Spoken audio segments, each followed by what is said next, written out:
میں ہوں رامین سید اور آپ دیکھ رہے ہیں پروگرام راز و نیاز اوریا مقبول جان اور ظفر ہلالی کے ساتھ۔ ناظرین، پاکستان میں حالیہ دنوں میں دہشت گردی کی بڑھتی ہوئی لہر دیکھی گئی ہے۔ تازہ ترین واقعہ ضلع پنجگور کے علاقے چکاؤ سیکٹر میں پیش آیا ہے، جہاں دہشت گردوں نے سیکیورٹی فورسز کو نشانہ بنایا ہے اور یہ حملہ کیا گیا ہے ایران کی سرزمین سے۔ دہشت گردوں کی فائرنگ سے 4 سیکیورٹی اہلکار شہید ہو چکے ہیں۔ ترجمان دفتر خارجہ کی طرف سے سٹیٹمنٹ جاری کی گئی ہے کہ پاکستان اپنی سرزمین ایران کے خلاف استعمال نہیں ہونے دے گا، لہٰذا ایران بھی پاکستان کے خلاف دہشت گردی کے لیے اپنی سرزمین استعمال نہ ہونے دے۔ اور یہ صاحب، اس وقت کیا سچویشن ہے اگر ایران بارڈر کی بات کی جائے؟ کیا وہاں بھی خطرات لاحق ہیں پاکستان کو؟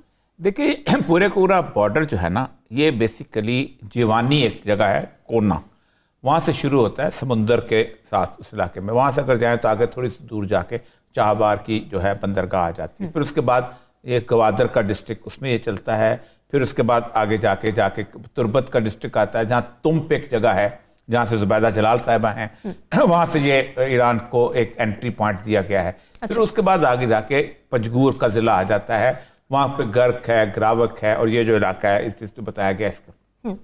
پھر خاران کا بہت بڑا ڈیزرٹ آ جاتا ہے، اور آخر میں یہ جو ہے یہ چاغی ڈسٹرکٹ کے ساتھ ملتا ہے، اور رباط کے کونے پہ، وہ کونا جو نقشے میں آپ کو نظر آتا ہے نا، وہاں پہ افغانستان، ایران اور پاکستان یہ ملتے ہیں۔ یہ جو بارڈر ہے، اس میں کچھ حصے میں تو ایرانیوں نے فینس کی ہوئی ہے اور ان کی پٹرول بھی ہوتی ہے، لیکن وہ زیادہ تر حصہ جو ہے وہ چاغی کے ڈسٹرکٹ کے ساتھ ہے، تالاب کے علاقے کے ساتھ جیسے۔ لیکن خاران کا علاقہ شروع ہو جاتا ہے، وہ پورے کا پورا ریگستان ہے، اور اس میں زیادہ تر ریکی قبائل کے لوگ آباد ہیں، اور ریکیوں میں بھی آپ کو شاید یاد ہوگا ایک ریکی جس کو انہوں نے ایرانیوں نے پھانسی بھی دی تھی، جو جہاں پر وہ اپنا گھومتا پھرتا ہوتا تھا، پھر اس نے ایک تنظیم بنا رہی تھی وہاں کی، یہاں بھی آتا تھا وہاں بھی آتا تھا۔ اور اس کے بعد جو پنجگور کا علاقہ ہے، اس سے ایرانی سمگلنگ بہت زیادہ ہوتی ہے، اور تربت میں بھی ہوتی ہے، اور لوگ بھی یہاں سے ہیومن سمگلنگ بھی ہوتی ہے۔ اور پھر یہ کراس جو ہے نا ایک روڈ گزرتی ہے، جو کچی روڈ ہے، جو بہت زیادہ مینٹین ہوتی ہے، یہ آتی ہے افغانستان کی پاپی ایریا سے لے کے، یہ یہاں سے ہوتی ہوئی نیچے جاتی ہے، اور پھر ایران، کبھی کبھی ایران پہ چلے جاتی ہے، اور کبھی یہ سمندر کی طرف چلے جاتی ہے۔ یہاں پر آپ دیکھیں کہ 2 طرح کی سمگلنگ، میں بتاؤں کہ یہ ہو کیا رہا ہے۔ 2 طرح کی سمگلنگ ہوتی ہے۔ ایک تو سمگلنگ ہوتی ہے جو بہت بڑے کانوائے، جس میں اینٹی ایئر کرافٹ گنز وغیرہ بھی چل رہی ہوتی ہیں، وہ چلتی ہیں، اور دوسرا ہوتا ہے کہ بغیر جیسے اس میں ان مینڈ اونٹ ہوتے ہیں، سدھائے ہوئے اونٹ، ان کے اوپر نارکوٹکس رکھ کے بھیجی جاتی ہے۔ لیکن اس سارے عرصے میں ہوا یہ ہے کہ بلوچ جو لبریشن موومنٹ کے لوگ تھے، ان کو اب پناہ مل رہی ہے ایران کے بارڈر کے اندر۔ اس کی وجہ یہ ہے کہ ایران کا جو بلوچستان سیستان کا علاقہ ہے، وہاں آلریڈی ایک موومنٹ جو تھی شاہ ایران سے بھی پہلے سے چلی آ رہی تھی، اور اس کی ایک بہت بڑی ٹریڈیشن ہے۔ وہ کہتے ہیں کہ یہاں پر ایرانیوں نے ہمیں یہاں سے دھکیل کے یہاں بھیجا تھا، جب ہم حلب سے یہاں آ کے آباد ہوئے تھے، تو ایک پوری کی پوری تاریخ کی ان کی کتابیں ہیں کہ یہ سیستان کا علاقہ، یہ جو مشہد کا علاقہ، یہ سارا بلوچوں کا علاقہ تھا۔ تو یہ لوگ بڑی آسانی سے وہاں چلے جاتے ہیں، قبیلے بھی ان کے وہی ہیں، زبان بھی وہی ہے، آنا جانا بھی وہی ہے۔ تو یہ جو انفلٹریشن ہے، اب دیکھیں نا، کلبھوشن بھی تو ایران میں پکڑا گیا ہے نا۔ آپ نے صحیح نشاندہی کی ہے۔ قطع کلامی کی معذرت، اس پر بات کرنے کے لیے ہمارے ساتھ اس وقت موجود ہیں جمعیت علماء اسلام فے کے رہنما سینیٹر کامران مرتضیٰ صاحب۔ سر، ویلکم ٹو دی شو۔ سب سے پہلے تو یہ بتائیے گا کہ دہشت گردی کے تناظر میں ایران کے ساتھ سرحد پر کیا چیلنجز درپیش ہیں، اور حکومت ان چیلنجز سے نمٹنے کے لیے کیا حکمت عملی اپنا رہی ہے؟ دیکھیے، یہ معاملہ جو ہے نا خاصا گمبھیر ہے، اور میرا خیال ہے کہ اس کو بہت زیادہ جو ہے نا اگر میڈیا سے ڈسکس کیا جائے تو اس کے نتائج شاید ممکن ہے کہ خرابی آ جائے اس میں، ہمارے حوالے سے اس کو کوٹ بھی کیا جائے، مگر بہرحال جو ہے نا یہ مسائل موجود ہیں۔ ایک تو انٹرنیشنل اس کے تناظر میں ہے، اور دوسرا جو ہے نا ہمارے اپنے بھی جو پرابلم ہے، جہاں جب ان کے ایلیگیشن کچھ ہمتے ہیں، یہاں سے کچھ لوگ جاتے ہیں، اور سملرلی ہمارے بھی ایجوکیشنز ہیں چابہار کے حوالے سے، انڈین کی جو ہے نا وہ اس حوالے سے، کلبھوشن کی جو ہے نا وہ جیسا بات کر رہے تھے، اس کو پکڑا تو تھوڑا سا میں تصدیق کر دیتا ہوں، شاید پکڑا تو پاکستان کے علاقے میں تھا، کہ وہ رہتا وہی تھا، اور اس کو کسی طرح سے گرفتار کیا تھا۔ تو یہ مسائل خاصے ہیں، اور بعض اوقات وہ پھر ہمارے اسلامی دوست بھائی وہ اس حد تک چلے جاتے ہیں کہ بعض معاملات میں اگر کوئی رنجش ہوتی ہے تو پھر ہندوستان کے ساتھ ہاتھ ملا لیتے ہیں، اور آخری حد تک چلے جاتے ہیں۔ لیکن اس بھائی کی بات نہیں ہے، اور اور آس پاس اس کے جو دوسرے بھائی ہیں وہ بھی بعض اوقات جو ہے نا وہ بہت آگے ایکسٹینڈ کر چلے جاتے ہیں، کیونکہ معاملہ تھوڑا سا نازک ہوتا ہے، پھر اس میں مسائل پیدا ہو جاتے ہیں۔ جی کامران صاحب، آپ نے گزشتہ دنوں سینٹ میں ہدایت الرحمان صاحب کے بارے میں بڑی اچھی باتیں کی اور خاصا جذباتی صورتحال بنی۔ مسئلہ ذرا یہ ہے کہ اس سارا سینیریو، ظاہر بات ہے یہ کوئی زیادہ دور نہیں ہے وہ علاقہ، پنجگور اس کا جو بارڈر کا علاقہ ہے تو یہ تم سے تھوڑا سا اوپر ہے، اور سارے کے سارے آپ کو پورے علاقے کو واقف ہے۔ یہ جو ریسنٹ کرائسس وہاں پر بلڈ کیا جا رہا ہے، کیا یہ اس کو سنبھال لیں گے یہ جو گوادر کے اندر ہو رہا ہے؟ دیکھیے کچھ چیزیں جو ہے نا وہ، اور یہ سب جب تک آپ ایک دستور کے دائرے میں نہیں آئیں گے بعض چیزیں نہیں سمجھیں گے۔ رائٹس بھی جو ہے نا بعض جگہ پہ جو ہے نا وہ بھی دستور کا حصہ ہوا کرتے ہیں، اور وہ رائٹس کے حوالے سے آپ بھی جانتے ہیں کہ وہاں پہ مسائل موجود ہیں، اور مولانا ہدایت الرحمان کو شاید آپ بھی جانتے ہوں گے، وہ اس کو اس جگہ پہ نہیں لے جا سکتے یا اس اسکول آف تھاٹ سے نہیں کہہ سکتے جس حوالے سے جو نا ہمارے سیکیورٹی کے لوگ جو نا پریشان ہوتے ہیں۔ تو اس کے باوجود ان کو اس حد تک ناراض کر دینا یا اس حد تک خراب کر دینا، میرا خیال ہے کہ یہ کچھ مس مینجمنٹ کی ہے، یا پھر وہ دستور سے اوپر جانے کی کوشش کی ہے۔ جو میری اس میں سینٹ میں اس حوالے سے بات ہوئی تھی، میں جذباتی بڑا کم ہوتا ہوں، مگر اس میں مسئلہ جو مین مسئلہ ہے وہ یہ ہے کہ آپ جب دستور سے باہر نکل جاتے ہیں اور لوگ جو ہے نا وہ جو آپ کے ساتھ چلتے ہیں یا آپ کے ساتھ چلنا چاہتے ہیں وہ بھی کسی اور طرح سے آپ ان کو سوچنے پہ مجبور کرتے ہیں، تو پھر دکھ ہوتا ہے، تکلیف ہوتی ہے۔ سینئر تجزیہ کار ظفر ہلالی صاحب بھی سر ہمارے ساتھ موجود ہیں، وہ آپ سے گفتگو کرنا چاہ رہے ہیں۔ جی ہلالی صاحب۔ دیکھیے معاف کریے، میرے خیال میں ہمیں کسی کے لیے بہانے نہیں بنانے چاہیے۔ یہ جو ذمہ داری ہے یہ گورنمنٹ آف ایران کی ذمہ داری ہے۔ یہ جو ایک آپریشن جس میں ہمارے 4 جوان شہید ہوں، وہ کوئی ایکسپلین نہیں کر سکتا ہے کہ مشکل ہے بارڈر یا کنفیوزنگ سچویشن ہے، بالکل نہیں۔ یہ ان کی ذمہ داری ہے۔ وہ جو اتنا نقصان ہمیں پہنچا ہے، کیوں؟ اگر وہ جان بوجھ کے نہیں ان کو ادھر رہنے دے رہے ہیں تو پھر یہ ہوتا ہے کلپیبل نیگلیجنس، اور میرے خیال میں we should take this up very seriously. یہ ہو کیا رہا ہے بھائی؟ ان لوگ اپنا افغان بارڈر جا کے دیکھیں، ایران افغان بارڈر پہ ادھر تو کبھی ایسے واقعے نہیں ہوتے۔ ادھر جو 4 دہشت گرد گروپس افغانستان میں ہیں وہ تو کوئی نہیں کچھ کرتا، ادھر سے آ کے ہمارے 4 لوگوں کو شہید دیتے ہیں۔ پتہ نہیں ان سے کیا جواب ہے ابھی۔ میرے خیال میں، معاف کریے، آپ لوگ بیٹھے ہوتے ہیں سینٹ میں یا جو بھی ہے، آپ مہربانی سے کہیں کہ یا ہمیں جوائنٹ پٹرولنگ یا ہمیں رائٹ آف پرسیوٹ کچھ تو کریں، اس لیے اگر وہ نہیں اپنے بارڈر کو کنٹرول کر سکتے ہیں تو پھر ہمیں کرنا پڑے گا۔ جی کامران اگر مجھ سے پوچھ رہے ہیں تو میں اس کا رائٹ آف پرسوٹ کا جو ہے وہ اس کا جواب یہ دے دوں کہ آپ کن کن ملکوں کے ساتھ وہ کریں گے۔ افغانستان کے ساتھ کریں گے، ایران کے ساتھ کریں گے، انڈیا کے ساتھ کریں گے۔ آپ کے یہاں تو پھر اس طرح کے مسائل ہیں کہ کوئی بھی بارڈر جو ہے نا وہ ایسا نہیں ہے کہ جس بارڈر کے اوپر جو ہے نا وہ کہیں کہ باقی جو ہے نا وہ چین ہے، سکھ ہے۔ اس میں ہم پہ بھی کچھ اچھے برے ایلیگیشن ہیں،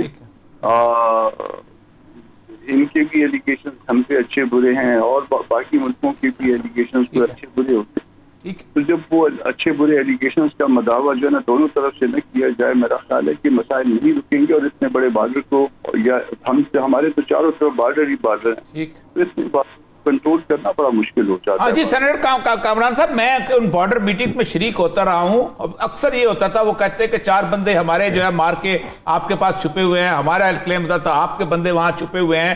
تو یہ بارڈر پورس تو ہے، یہ بات تو صحیح ہے، لیکن میں اصل بات آنا چاہتا ہوں کہ یہ جو اس وقت گوادر میں چل رہا ہے اور پھر باقی جگہوں پہ بھی ہو رہا ہے، ظاہر بات ہے گوادر جو ہے ایک نرو سینٹر بن چکا ہے تمام بلوچ جو ہے اپنا لیڈرشپ کا، کیونکہ وہ ساحل اور وسائل، یہ 2 لفظ آپ کو پتہ ہے، بلوچستان کے رہنے والا ہر بندہ اب ایسے بولتا ہے کہ جیسے واحد ظاہر بات ہے یہی 2 لفظ، اور واقعی ہیں بھی ان کی زندگی میں یہ 2 لفظ۔ مجھے یہ بتائیے گا کہ یہ جو ہدایت الرحمان صاحب کے ساتھ جس طرح کی، ایک تو میڈیا بلیک آؤٹ بہت لمبا چوڑا رہا ہے اس کا، ہم لوگ قصوروار ہیں، بے شمار چینل قصوروار ہیں، اگر ہم ان کو وینٹیلیٹ کر دیتے، یہ آگے کیا اس کو اس طرح مینج کر لیں گے گوادر کے اندر اس طرح کی پبلک کی موجودگی کے اندر لا اینڈ آرڈر کا کنٹرول؟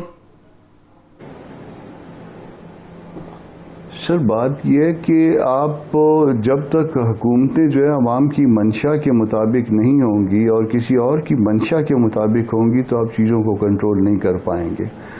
کسی چیز کو بھی کنٹرول کرنے کے لیے جو ہے نا وہ عوام کی منشا کو جو ہے وہ آپ کو سامنے رکھنا ہوتا ہے. مگر یہاں ہمارے ملک میں، پیارے ملک میں، عوام کی منشا جو ہے وہ جو پاک سرزمین کا نظام ہے وہ قوت اخوت عوام نہیں ہے.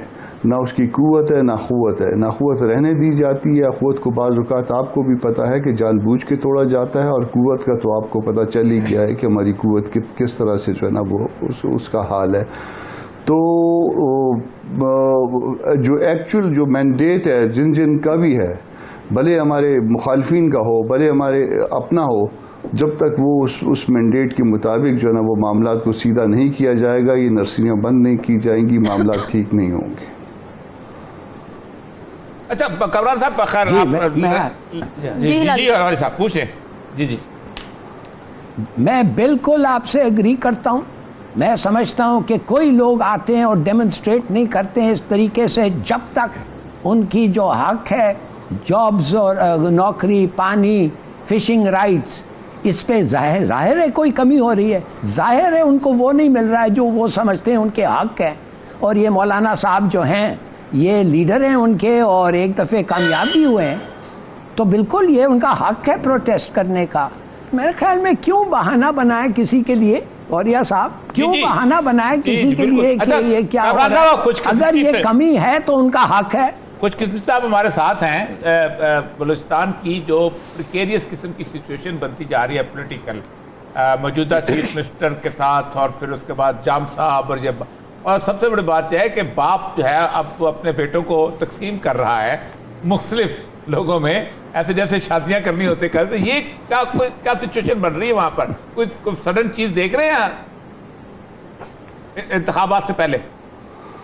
سر اور یہ سب اگر مجھ سے پوچھ رہے ہیں، میں شاید تھوڑا سا فالو کرنے میں مجھے پرابلم ہو رہا ہے.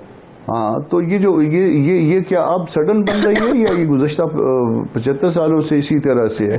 آپ جب بھی دیکھیے آپ کے یہاں معاملہ جو ہے وہ کنٹرول جو ہے نا وہ آپ نے ڈیموکریسی بنائی ہوئی ہے، اور یہ صاحب اگر اچھے لگتے ہیں تو اس کو ووٹ مل جاتے ہیں. کامران صاحب اگر اچھے نہیں لگتے، وہ اس کو ساری دنیا ووٹ دینے آئے تو اس کے ووٹ جو ہے اس کے ڈبے سے اس کی بیوی کا ووٹ بھی نہیں نکلتا.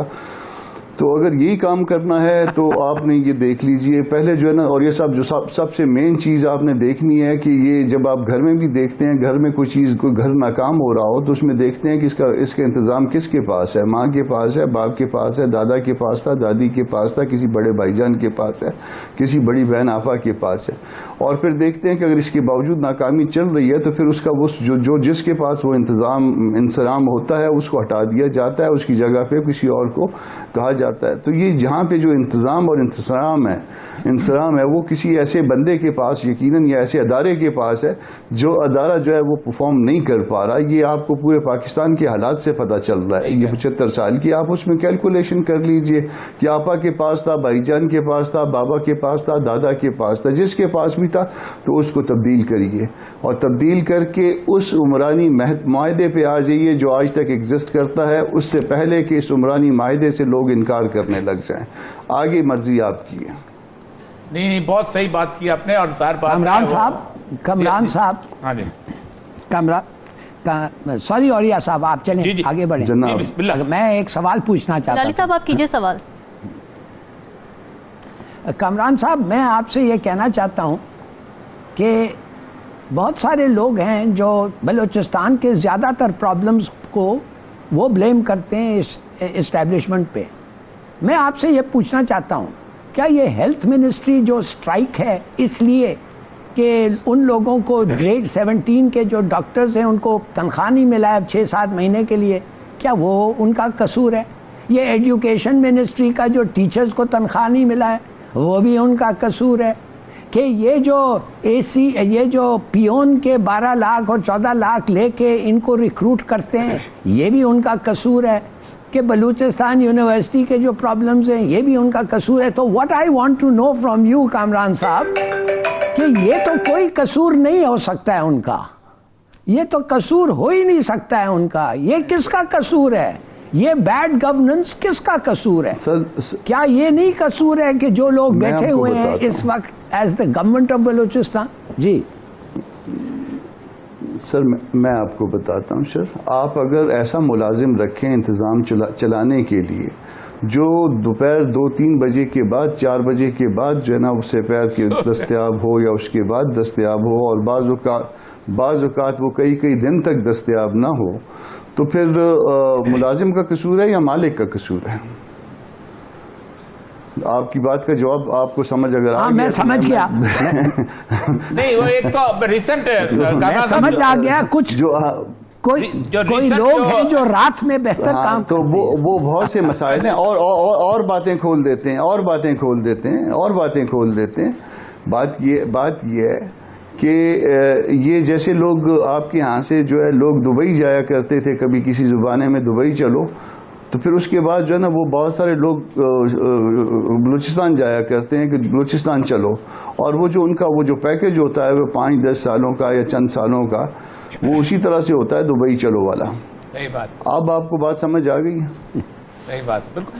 اچھا یہ مجھے بتائیے گا آخری سوال آپ سے کہ NFC ایوارڈ جو ہے اس کے بارے میں بھی ریسنٹلی بات کی ہے, تو آپ نے خیر اچھی بات کی کہ رات کو سونے 3-4 دن سوئے رہتے ہیں لوگ, اور وہ سب کا بلوچستان میں ہر کوئی جانتا ہے. یہ جو NFC ایوارڈ کے اوپر کرائسس بنا ہوا ہے, کیا واقعی بلوچستان کو اس کی رقم نہیں, کوئی بلوچستان کی یونیورسٹی کے ٹیچروں کو بھی تنخواہ نہیں مل رہی, یونیورسٹی کے پاس فنڈز ختم ہو چکے ہوئے ہیں؟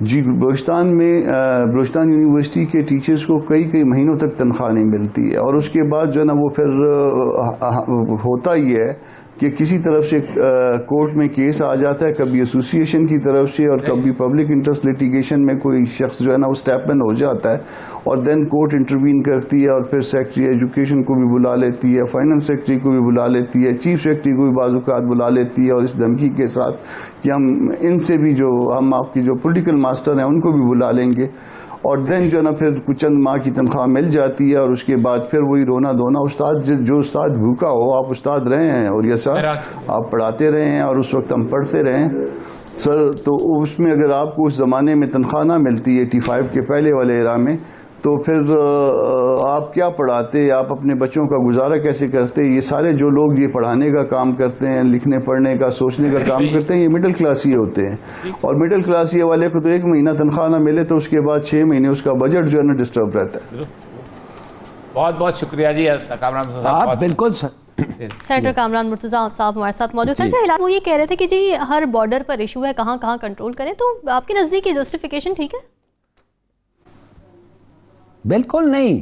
کیا بات کر رہے ہیں آپ کا پاس ایک حدود ہوتا ہے, آپ کی ذمہ داری ہے اس حدود کو آپ کنٹرول کریں.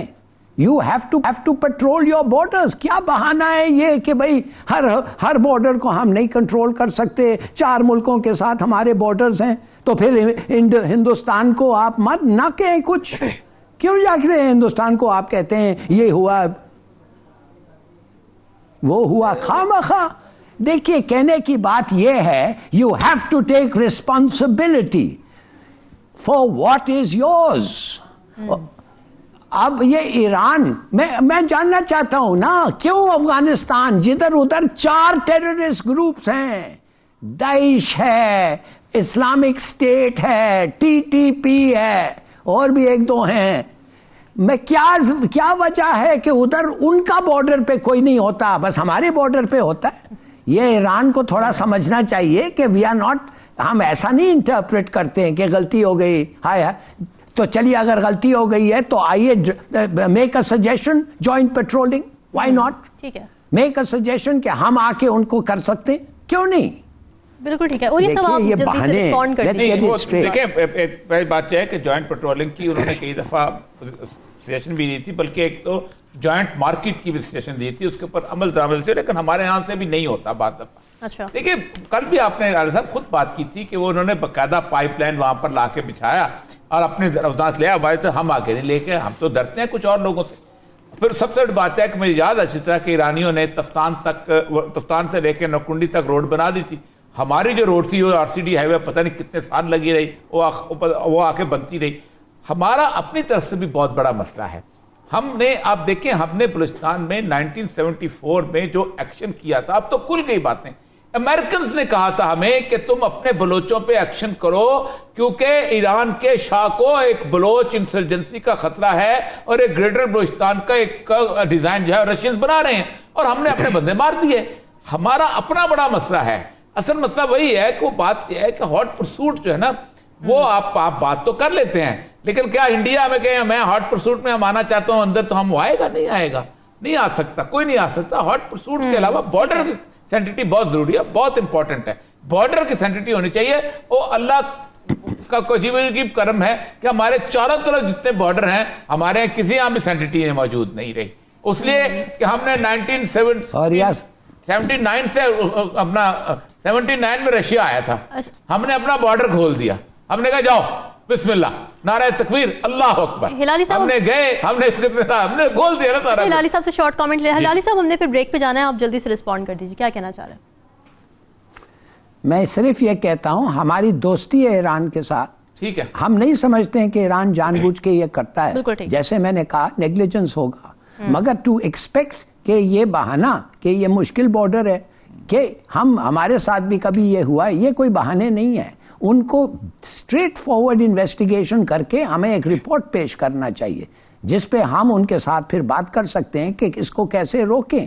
دیکھیے ہم چاہتے ہیں good relation ship with Iran, کون نہیں چاہتا ہے, مگر اس طریقے سے جیسے ہمارے لوگ شہید ہوتے جائیں اس لیے کہ ان کا کلپیبل نیگلیجنس ہے, اٹس ناٹ ایکسیپٹیبل. ٹھیک ہے ناظرین, یہ تو تھی بارڈر کی صورتحال. معیشت کی صورتحال میں گورنر اسٹیٹ بینک نے خوشخبری سنائی ہے, اس پر بات کریں گے اس بریک کے بعد.